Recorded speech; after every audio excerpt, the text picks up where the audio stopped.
Yes, you read that right. Two groups of the best enlisted players around, U45N and EVA. Last weekend went head-to-head in a best-of-3 series of duels in Enlisted's first ever clan war. Yes, clans exist now, that's what's happening. Now I sat down and watched all of their games to see what I could learn, what strategies undertaken by these two teams that were great and which were bad, but more importantly, analysing what you guys can take away to use in your next public enlisted battles. And you may be thinking, Major, how can you watch an enlisted battle? Well, the replay portal allows anyone to download any match and watch it back, from whichever player's point of view you want, or just to move around the map watching what happens. And it came in super handy today to analyse the best strategies and the trials and tribulations of these two clans.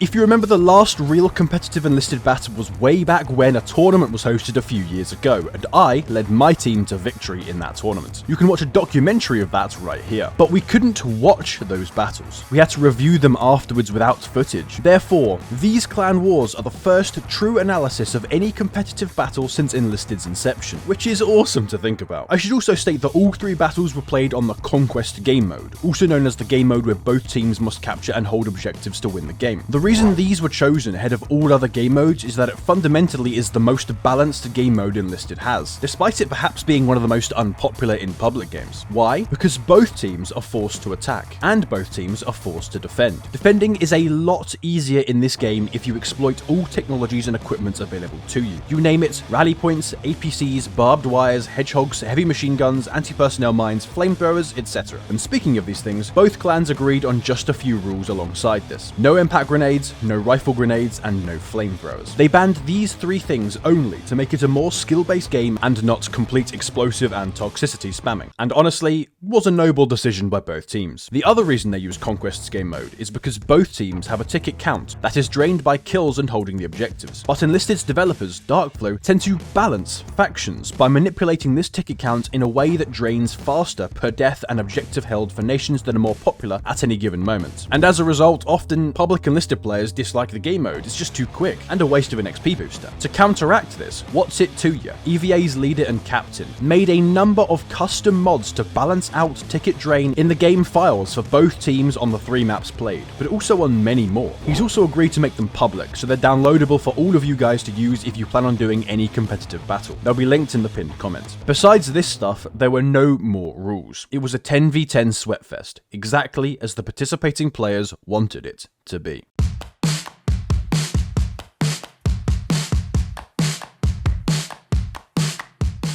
Maisky Forest was the first map played, and it also led to the closest game between these two teams, so we'll spend the majority of this video on it. You might recognize the map from your public games with this overview. 3 objectives. One objective is closest to each team, in this case A for U45N and C for EVA, and the last one is in the middle of both teams. B. This is more or less how most Enlisted Conquest maps are designed, with one objective being supposedly easy for each team, and another point both are equal to. And you will indeed notice this pattern in any of your other Conquest games. Now, if I was to do a fairly quick analysis as a team leader without even watching the game itself, here's what I would plan for. Point A is completely open with little to no cover when trying to take it, except for a little ridge between where the track train is, but that really isn't cover from any explosive, and it does have holes you can just shoot through it. As a result, since A is U45N's closest point, we can conclude that this point should be extremely easy to take right at the start when the enemy is far away from it, but very hard for any team to take or retake if it's lost, because it's super easy to defend at any stage other than right at the beginning of the game. The best way to ensure its defense is to dominate this house here, as you will literally be able to see anything coming, and it also gives you an easy way to check over the ridge if the enemy are trying to flank this objective and build some rally points over here. here, which you can indeed see that the enemy are able to do as their playable area on the map allows for it. As you can see the enemy team's areas now. Point being, no pun intended, whoever dominates this house dominates point A. But it is easier for U45N side to be the one that does so. For point C, obviously EVA should dominate this one, but it's actually harder to keep because there's so many buildings around it and near it that create cover for rally points or advancing enemy teams. Much of this cover is destroyable, however, such as this middle part here. So if I was EVA, I would try and blow it up as you are running past it to other objectives, or failing that, get a tank to flatten it and create a more open space to easily defend C and make it harder for U45N to push and take it. You'll notice though that a different house is key here. This one in front. In fact, it's arguably better than the house next to point A. Why? Because it completely opens up the map for whoever dominates it. It's actually far enough away from point C that it can easily be used as cover and a springboard for pushes on basically any objective in the entire game, whilst simultaneously preventing almost any ground assaults around points A, B, and C to be used by the enemy when moving between these 3 points. So if I was EVA, I'd never plan on losing this house. I'd in fact tell the guy who was supposed to be defending C, if you do have a guy planned on defending C, to basically hover around this house, as it might be really difficult to get back if they lose it. On a map where cover is limited, and there is some cover in an almost perfect position between all 3 objectives like this, you do have to ensure that it's on your side. Point B is balanced for both sides as it's similar enough on both sides, but there's a few somewhat important differences. EVA side has 2 great buildings, one that is a good backup rally point location for this objective, but the other building, close to the key building we just mentioned, this one, is another great one to hold and absolutely crucial. EVA cannot lose this building just like the other one, or they will really struggle at pushing either B or A. If they hold these 2, they can defend C and springboard onto both B and cover A at the same time. On U45N side, there is actually only one good non-destroyable building close to B, and it's a bit too obvious that a rally point is always going to be in there from U45N. So they actually have less good cover for infantry soldiers in this area. But here's the important thing. If U45N lose this house, they will probably never pressure point B because EVA would have this whole area locked down with easy defense and even to kill enemies coming from A. If U45N lost it, they'd really struggle. The other house over here is a decent enough rally point location, but not the closest, with what could be loads of open ground if the destroyable structures are gone from here. So it's basically just not great. Now that was perhaps a bit too overanalyzed, but the main thing to remember is you only need to hold 2 objectives, and hold those 2 objectives for longer than the enemy holds them to win a conquest map. So you prioritize the 2 easiest and most vital for your team's map area to control the map and win the game. And the last thing before the game starts that matters: vehicle spawn locations. Here for one side and here for the other. But U45N's vehicle spawn is across the mighty river, which is actually insanely good for completely pounding all objectives with grey zone tanks. If they try to bring APCs across the river though, it's super open as they have to cross a shallow part of the river which slows them down, and therefore my guess is they wouldn't work as well and will be extremely easily spotted by EVA. But a tank just sitting there has complete free view over both objectives U45N need to contest, but mostly B. And that's the important thing, because the location the tank is at can spot where the enemy comes to B from and kill them there and then with some high explosive shells. And as you can see early on, this is literally what U45N did with the Tiger II. EVA on the other hand can bombard point A from their spawn location, but point A is kind of useless to shoot at with a tank, especially at the start, because as we already discussed, A is very hard for EVA to ever take off U45N because it's completely open and closer to U45N. The tank that EVA did use here might kill a lot of people standing on the objective if they do all go there, and slow them down, but this tank shouldn't prevent them from capturing it, which should be the entire point of the tank, as that's how to make the most use of the tank, and that's what U45N's tank spots can achieve. As a result, I feel using a tank here is almost entirely pointless, unless EVA make a coordinated push altogether to point A, so the tank can just explode everybody, due to this objective's extreme difficulty to take for either side. Therefore, in my opinion, EVA got the good infantry side, but U45N got the good vehicle spawn side, and that differential is something to note and actually does come into play during this game, as we're about to go into. In my honest opinion though, EVA should win this game, assuming everything was balanced due to slightly better infantry spawns. But how right will I be? Let's find out.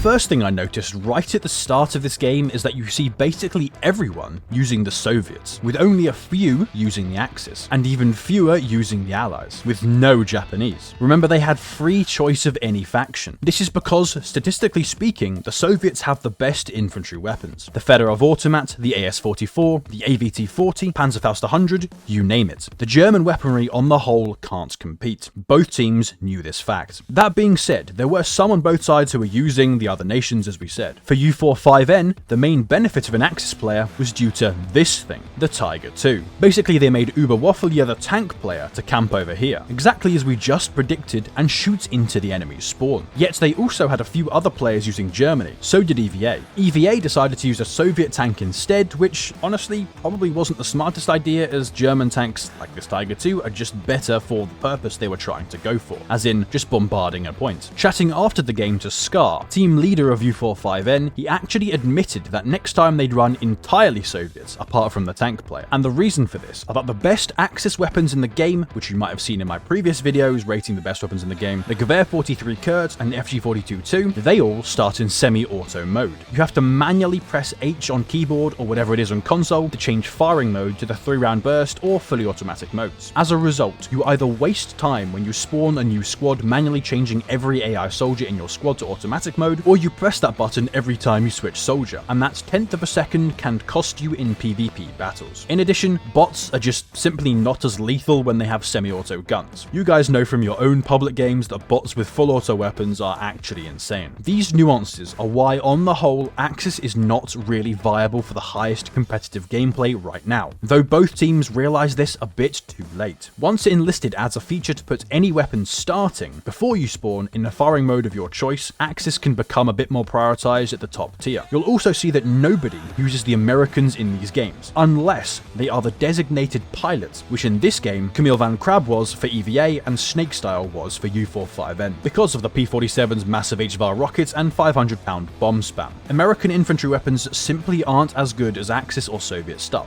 a lot because of their lack of damage and worse sights, which are even more terrible when, as we said, so you'll see these guys we just mentioned utilized in more support roles when they are forced to be on the ground when their plane gets destroyed, for example. Building rallies perhaps, using bike squads to flank the enemy quickly, that kind of thing. Because everybody knows that their weaponry simply isn't as good. Japan is also not used at all for similar reasons, especially their lack of fully automatic rifle in the game right now. It seems both teams knew the strengths of the Soviets, but U45N was one step ahead with the Axis tanker, though both sides likely made some mistakes prioritizing Germany even if they weren't the designated tank player. A second thing I've noticed are super interesting and different rally points and APCs, particularly about how they are set up and guarded. Both teams took great care in doing so, as everyone in this game knows how vital they are as your win condition. It also shows the areas they are prioritizing on the battlefield, so provides a lot of early insights to analyze these. Let's just start by watching how Scar, team leader for U45N, constructs his rally. He begins by hiding a rally behind a structure, in this case a non-destroyable structure like these wooden logs, which is obviously a very smart idea, as this cover will never be destroyed. Nothing will blow these up, and they do provide tall enough cover to not allow the enemy to actually see you spawning in the first place. But that's not the interesting part. See what he does afterwards to defend his rally. The first part of his defense includes building 2 sandbags around the rally point. This is probably contradictory to what most of you believe, as if you've learned anything from your public games, it might be that building sandbags is a little pointless and just gives away the position of your important spawn points. But notice how he does it. Remember that the rally is already hidden behind the structure, meaning the sandbags don't actually give away its position any more than just seeing enemies spawn there would. So the sandbags aren't a hindrance to your team, but he places 2 sandbags as close as possible to the rally point on both sides. This provides a number of benefits, but all of them are to do with providing actual bullet and explosive protection to this rally. Remember that rally points are exceptionally weak structurally. They are destroyed to the smallest damage. They have literally 3 health points if you use the in-game editor. And that doesn't mean anything on its own, but you will understand when I recall that pistols do around 5 damage per shot. So 1 pistol shot is almost 2 times the damage required to kill a rally point. Explosions in this game do massive amounts of damage too and have a huge radius depending on the weight of the bomb, of course. So in summary, anything will kill a rally point. So this raises the suggestion that you probably should defend it. But how do you defend it? By building sandbags around it. Now the sandbags hit points are much higher, 330 health. Now it will tend to still get destroyed with an explosion not that close to it, as explosions do tons of damage anyway. But they do their job insanely well to at least give your rally point one more chance at life, by protecting it and keeping it alive from said explosion or from stray bullets. But the actual benefit of the sandbags comes next on this clip. Scar places an anti-personnel mine on top of his own rally points. Now if you saw my tournament win documentary where I explained the strategies that we used, you will remember that my team coined this entire strategy as an extra defense of our own rallies. Ever since, I've been seeing everyone do it in my public games. I actually feel honored that it's been universally adopted. But anyway, why do we do this? Because hunting rally points is what the best players do to win games, because of how important these spawn points are to influencing who wins. You destroy an enemy rally, then the enemy must spawn further away and be slower to the objective points. As a result, you get a benefit for your team. But instead of purely just shooting them or destroying them, many players, and this is what happened in the last tournament, adopted a strategy of anti-personnel mining enemy rally points. Because what happens? You can then leave the rally point, go more than 20 meters away from it to allow the enemy to still spawn on it. They do, and their entire squad dies to the anti-personnel mine, which gets triggered when they spawn. Literally instantly. You can get anything between 3 to 9 free kills depending on the size of the enemy player's squad that spawns there, and you drain the enemy team's tickets for free because squad spawns drain ticket counts, helping your team win even more in conquest games and delaying the enemy team's reinforcements arriving to objectives. The defensive AP mine here though means when it gets triggered, you know someone is hunting your rally and about to kill it, and allows you to notify your team about where the enemy is as a result, because you know where your own rally point is. Because of this defensive strategy, many players have resorted to just shooting the rally again to prevent them not getting it due to the AP mines in case it kills them before they can kill the rally. But U45N went one step further than my strategy. The sandbag plus AP mine combination completely denies them from being shot too, because the sandbags completely cover the rally. The enemy must jump on top of the sandbags, which actually prevents him from being able to shoot it for a split second as he's vaulting over the top of it, triggering the AP mine, and usually dying then before he can kill the rally. It's a super sneaky strategy that you guys can take into your own games, and I know I will be. As a result, the enemy has to waste more soldiers to kill that rally, may not even kill it at all, or try and throw a grenade into the sandbag area for that to destroy the rally. And even that is quite hard to do if your sandbags are tightly packed around the spawn point to defend it. Point being, this strategy wastes time, men, and tickets for the enemy. This is why this strategy is ridiculously good and smart by U45N, and might be the most important plan that I saw them do in this entire Clan War series of games. EVA did actually a somewhat similar strategy for defending some of their rallies, but I didn't notice anywhere near as good and as well thought out as U45N's. They're mostly much less defended, but often still with a defensive AP mine on it. Oh, and by the way, some of you brainiacs watching this might be shaking your head, thinking that your AI will get glitched inside due to the sandbags when spawning, but this is false. If the sandbags are as tightly packed as possible, your AI will spawn on top of the sandbags and not get glitched. And even as a follow-up, U45N spammed AP mines everywhere around both corners of the rallies when going past the cover. This happened frequently. Just watch what Scar does here. He actually uses the tactic whereby if you place an AT mine and an AP mine near each other, the AP mine, when triggered, will set off the AT mine and create a massive explosion that might kill an entire squad of enemies rather than just one soldier. So no matter where the enemy came from to hunt it, they would be triggered, and perhaps saving the rally in the process. And what about APCs? Well, U45N decided to spawn 3 right at the start with specific players to carry it out. They actually left them all in the exact same place, which was odd to me, especially as the one in the front took heavy losses once EVA noticed. And none of these APCs actually made it more than 3.5 minutes into the game as EVA immediately found them and destroyed them, which is very smart on their part. My only conclusion from this is that U45N decided that there's no point in hiding them, like they did rallies, as they were too big to hide. Instead, they used them as quicker ways to get to the front lines, as they did drop off all their soldiers quicker at B than they might have been if they walked. I mean, I'm not so sure what I think of this strategy, but if it works, then it works. Even if it only shaves off like 1 second of the time to arrive at B, it might still be worth it. After the start though, almost no APCs were used by both teams. Very few in fact, and the ones that did were just immediately spotted and killed. I guess on a map as open as this, it makes sense how rarely they were used. They are simply too hard to hide. side. EVA perhaps valued them more as rallies, which turned out to not work too well. Yet U45N only seemed to use them as vehicles to blitzkrieg at the start, and neither really worked particularly well in my opinion, but on a map with more cover, I could see them being a lot more useful, and that did indeed happen on another map later in this series. But what objectives did the team prioritize? Well, perhaps not what I expected, but U45N hard prioritized point B, with countless rally points around it, including one in the house at the back which we spoke about, and also a sneaky but perhaps more obvious one around the side. This is in addition to the 3 APCs that drove down and ferried in the troops to that exact same point. And the reason they could get away with this? The Tiger II covering them from that vehicle spawn we mentioned. From what I see, the reason they prioritized point B was because they knew they could get it with the tank spawn looking directly into it, as well as looking into the enemy spawn areas that would go for B from across a defensible river. They knew they could hard commit for it, and use that, once they fully dominate it, to push both C and A from the flank. They only really sent one man, Scar, to point A to try and get it. The point we spoke about should be the one that their side gets. The ironic thing is though, U45N didn't get any of the objectives right at the start, because EVA had a sneaky and super good opening strat that did indeed completely dumbfound U45N. EVA did keep some guys to try and capture their C point, but they hard pushed A to the surprise of U45N. In fact, what ended up being the outnumbered few that was sent to B also managed to secure it for a small period, delaying U45N's inevitable capture of that point as they sent so many resources there. So Tuya's team started really strong, in fact so much better, and Scar's team were caught off guard, and it was extremely hard for U45N to retake A, just as I predicted. Retaking that objective should have always been a nightmare, though as soon as the 45ers gained control of B, you could tell their plans were practiced and everybody knew exactly what to do. The rally point hunting began for both teams immediately, and the planned fortifying of point B began for U45N to make it their home base. What other final things were noticeable at the start of the game? Well, assaulter squads reigned supreme in this battle. EVA in particular loved using radio men, which I think was very big brain from them. They constantly called in targeted artillery, which was exceptionally useful when they knew where an enemy rally point was located, but it was hard to reach, yet still out in the open, to easily destroy it remotely.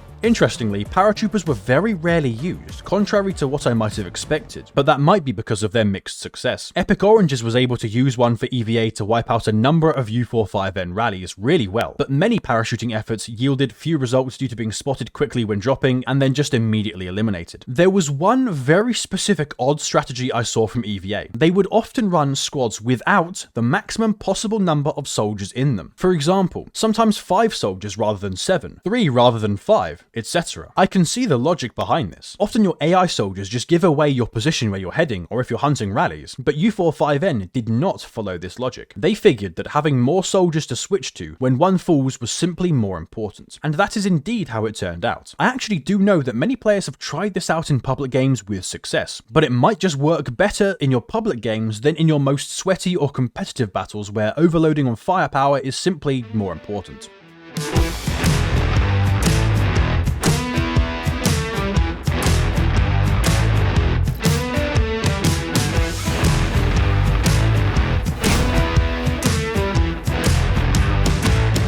As the game progressed to the mid-game, what happened? Well, U45N couldn't take point A at the start of the game for a long time due to EVA's very smart early push. They were then forced to rotate their Tiger II tank onto the main battlefield to start shooting onto point A to help clear it, as by this point they didn't need the tank support help around their home base of Objective B. This was extremely smart by the 45ers to show this adaptability. Simply just watching this, it impressed me a hell of a lot to show game state knowledge, great communication, and eventually help them get control of A for the first time in the game. But the push didn't stop from EVA. They actually ended up getting A back for a while after countless intense flanks, and they were able to get it a lot in part due to rally points with shovels dug inside the terrain, which is really smart. This one you're seeing here is a great example, because their soldiers didn't need axes as melee weapons to help them charge due to AVTs on their engineers already having bayonets, so shovels are indeed viable for open maps like this to help you build protectable rally points. Fantastic spawn beacon by EVA, and this strat almost single-handedly got got them to retake A. At around the 18-minute mark though, approaching the later stages of the game, EVA lost A once more due to this rally being hunted, found, and unfortunately AP mined by U45N, with more good communication to locate this rally. And at this point, because EVA never ever took point B away from U45N, they had lost so much control over the map by this point it became so hard for them to come back. I mean, U45N's fortifications around B allowed them to completely lock it up. Battlemaniac and Fearland were the 45 as players designated to build barbed wire, sandbags, AP mines in specific areas to impede the attack on B from EVA, and they were tasked with defending the general area around B for the entire game to ensure they never lost it. And it worked. The AP mines and barbed wire behind sandbags specifically was extremely smart. As for when the enemy finally got through the barbed wire and over the sandbag, they were greeted by an explosion they couldn't even see until it was too late. Though, U45N clearly didn't want these players to spend all game building and fortifying because they didn't build loads, and could instead use the time to hunt enemy rally points around while still being in close proximity to the point in case it's threatened, as hunting them is more important. One vital thing for all of you guys watching though, they did not block off or fortify the route that their own team would take onto point B. They only blocked off the enemy's main entrances to it. This is so important, as it still allows your own team to get on the objective but restricts the enemy's main routes. If you're not careful, you might accidentally team grief with these fortifications if you place them to impede your own team. And as a result of their secure B point, U45N were even able to threaten and attempt to take point C a few times during the game, which we did predict earlier. And in stark contrast, EVA were never able to get control of point B after the first minute of the game. It once again shows U45N's much better planning, as EVA's sole focus on taking A using the tree line left them completely vulnerable on the flank from B. At this point of the battle, it really did become a game of just rebuilding rally points over and over as they were gradually located and hunted by each team, once more showing the importance you guys must place on keeping them up at all times in your public games, as well as rotating to where your team needs the most help. And once again I will stress, nobody on either team just sat on objectives waiting for the enemy to come to them. As the saying goes, the best defense is a good offense, and that remains true for Enlisted. Your best defense is hunting enemy rally points. This is how you win games. Oh, and you may be thinking, did EVA even try and kill U45N's tank? Well, most attempts failed, but there was one good plan by EVA to send 2 players at the same time to drop behind enemy lines, pick the anti-tank loadouts from the crates, and try to blow up the tank. Unfortunately for them though, this did fail due to newly spawning U45N members rotating over to protect their tank. But on another day this might have succeeded, and if it did, it might have allowed EVA more freedom in their beeline focus onto point A.